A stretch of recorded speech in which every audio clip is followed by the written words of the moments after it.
Hello दोस्तों, पिछले match में भारत ने एक बार फिर से कंगारुओं को चारों खाने चित्त कर दिया है और दिखा दिया है कि इस सीरीज के बादशाह हम ही हैं। बायलैटरल सीरीज में वैसे भी हम बादशाह रहते हैं, उम्मीद करेंगे आगे हमारी बादशाहत वर्ल्ड कप में भी कायम हो, क्योंकि अगला वर्ल्ड कप जो आ रहा है ना वो T20 का आ रहा है।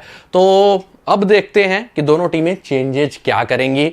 तो बेसिकली इस वीडियो में हम देखेंगे क्या होगा प्लेइंग 11, क्या होगा पिच रिपोर्ट, पिच कैसी खेलेगी यहां पे, और उसके अलावा क्या है प्लेयर्स का हेड टू हेड और वेन्यू स्टैट्स, मतलब मैच से जुड़ी सारी जानकारी देखेंगे। नमस्कार, मैं हूं आपका फेवरेट सिद्धांत त्रिपाठी और हम इस वीडियो में कवर करने वाले हैं India versus Australia 4 T20 international को। तो सबसे पहले चलते हैं पिच रिपोर्ट की तरफ। तो पिच क्या कहता है आइए देख लेते हैं।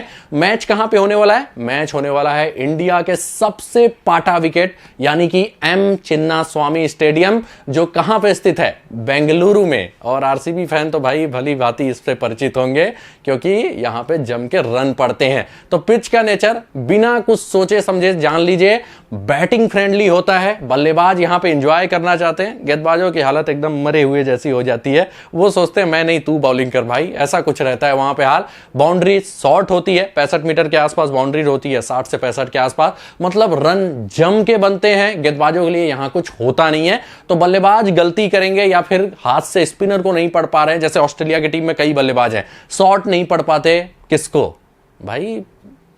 रवि बिश्नोई को। उसके अलावा कौन नहीं पढ़ पाता? जो पिछले मैच में आप देख रहे थे बेन मैकडरमॉट। तो ये लोग अगर पढ़ नहीं पाए तो वो अलग बात है, नहीं तो जम के रन यहां पे बनता है। तो अब बात करते हैं कि हेड टू हेड रिकॉर्ड क्या कहता है। तो अगर आप हेड टू हेड रिकॉर्ड देखेंगे तो भारतीय टीम 18 मुकाबले जीत चुकी है, ऑस्ट्रेलिया 11 मुकाबले जीती है। और ऑन द पेपर फेवरेट कौन होगा? ऑन द पेपर भारतीय टीम ही फेवरेट नजर आ रही है, ये ध्यान दीजिएगा। अब चलते हैं कि क्या चेंजेस हो सकते हैं दोनों टीमों में। तो सबसे पहले चलते हैं भारत के प्लेइंग 11 की तरफ। तो जो रिपोर्ट्स मिली है उसमें यह है कि रिंकू सिंह और सूर्या में से कोई एक रेस्ट करेगा और ज्यादा चांसेस है कि सुंदर आपको खेलते हुए दिखाई देंगे, क्योंकि सीरीज भाई हम जीत चुके हैं। तो अब जाहिर सी बात है जो दो युवा बैठे हैं ना बेंच पे, उनको बेंच पे ही नहीं धूल हमें जमानी है, हमें उन्हें उठा के लाना है भाई कि फील्ड पे परफॉर्म करो। तो वो खेलेंगे। दूसरा, वाशिंगटन सुंदर का भी खेलना लगभग तय है। वाशिंगटन सुंदर आएंगे तो सिंपल सी बात है डायरेक्ट स्वैप होगा किसके साथ? अक्षर पटेल के साथ। तो ये दो चेंजेस लगभग कंफर्म है। उसके अलावा ईशान किशन भी आपको खेलते हुए दिखाई दे सकते हैं। तब आप देखेंगे यशस्वी या तो ऋतुराज, इनमें से कोई एक रेस्ट पे जाएगा। यशस्वी के चांसेस रेस्ट लेने के कम है क्योंकि बॉलिंग ऑप्शन इंडिया के पास रहेगा नहीं। अगर दुबे नहीं आते हैं, दुबे आ जाते हैं तब तो यशस्वी को भी रेस्ट दिया जा सकता है, ईशान किशन आ सकते हैं, ठीक है। तो ईशान किशन आएंगे किसी ओपनर की जगह अगर टीम ये चेंज करना चाहे तो। बाकी रिंकू सूर्या में से कोई एक रेस्ट पे जाएगा। कौन आएगा? वहां पे आपको खेलते हुए दिखाई देंगे शिवम दुबे, और वहीं सुंदर आएंगे लगभग कंफर्म है अक्षर पटेल की जगह। तो अभी मैं और के साथ दे रहा हूं, लेकिन आप मान के चलिए चांसेस किसके ज्यादा हैं वो मैंने आपको बता दिया है। तो ओपन कौन करेगा? ऋतुराज यशस्वी। टीम ईशान किशन को ला सकती है यहां पे। 1 डाउन पे कौन आएंगे? श्रेयस अय्यर। 2 डाउन पे सूर्य कुमार यादव अगर रेस्ट नहीं लेते हैं तो।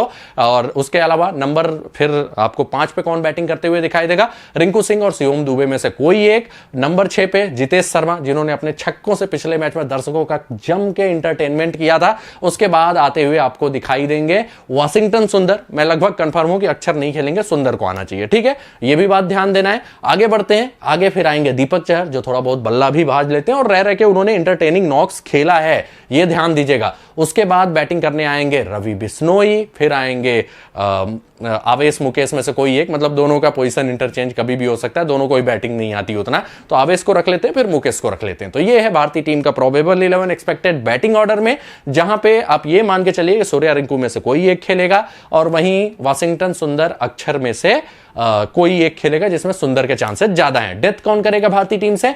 आवेश खान, मुकेश कुमार। शुरुआती ओवर कौन करेगा? दीपक चहर और आवेश खान। तो ये भारतीय टीम का, अगर हम बॉलिंग फेज का इंटरवल बात करें तो वो है।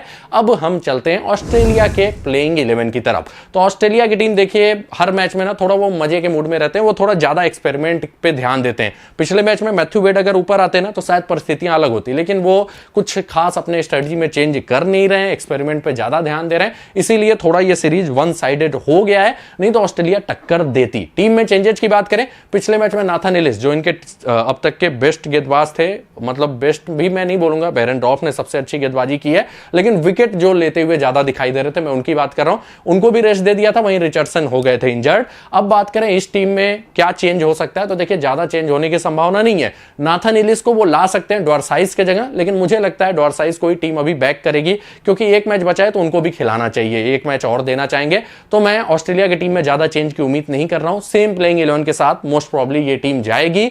मतलब ओपन कौन करेगा? Travis Head, Josh Philippe. 1 down कौन आएगा? Ben McDermott. 2 डाउन कौन बैटिंग करने आएगा? 2 डाउन बेसिकली आपको हार्डी आते हुए दिखाई देंगे, 3 डाउन आते हुए दिखाई देंगे टीम डेविड। उसके बाद आएंगे मैट सॉर्ट। फिर कौन आएगा? मैट सॉर्ट के बाद मोस्ट प्रोबेबली मैथ्यू वेडी आएंगे। ऊपर भी अपने आप को प्रमोट कर सकते हैं, लेकिन ज्यादा चांसेस है कि वो उसी पोजीशन पे आए, क्योंकि अभी तक अपने आप को प्रमोट किया नहीं है। उसके बाद आएंगे बेन डॉर्साइज जो थोड़ा बहुत हिटिंग कर लेते हैं। फिर आते हैं क्रिस ग्रीन। उसके बाद फिर इनके बॉलर्स हैं जो ज्यादा बैटिंग नहीं कर पाते, तनवीर संगा, जेसन बेरेंडॉर्फ। मतलब ये होना चाहिए इनका प्रोबेबल प्लेइंग 11 इस मैच का। अगर ये प्लेइंग 11 रहता है ना, तो इनकी तरफ से डेथ कौन करेगा? अगर ये प्लेइंग 11 रहेगा तो जाहिर सी बात है कि डेथ करना चाहिए जेसन बेरेंडॉर्फ को और बेन डॉर्साइज को, ये भी बात ध्यान देना है। उसके अलावा शुरुआती ओवर कौन करेगा? शुरुआती ओवर बेरेंडॉर्फ कंफर्म है, शायद हार्डी को दे सकते, क्योंकि इन्होंने पिछले मैच में भी हार्डी से शुरुआत कराई थी।